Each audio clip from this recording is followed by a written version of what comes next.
statistically, over the last 10 years, the percentage of bad roads, what we call poor or distressed roads, is only increasing. So we can only imagine that if this continues to happen and there's no action in basis of a asset management plan, then that is only going to compound, and even the dollar expense that will need to be required to upgrade will just be massive.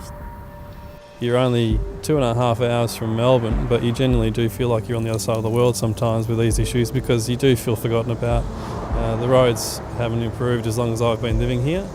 I've been fortunate to live and work all around the world, and I've lived in third world countries that have much better road networks than we do, and I find it really hard to understand why such a simple piece of infrastructure doesn't get the funding it deserves.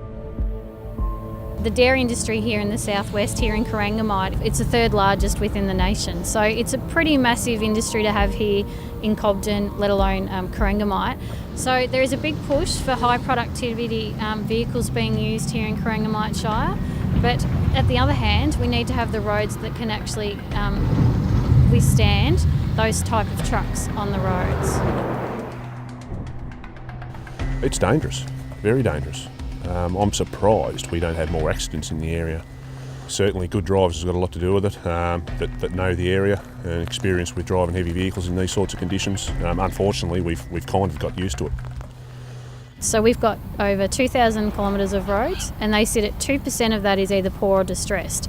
Now, when we verse that against the state government, they have about 600 kilometres of road here in Corangamite Shire. They're at 18%. To me, it's a no-brainer. Our guys know how to build roads. So our concern is that if it's time, if it's the manpower, we have got that. If we get the funding, we'll build and fix the roads ourselves.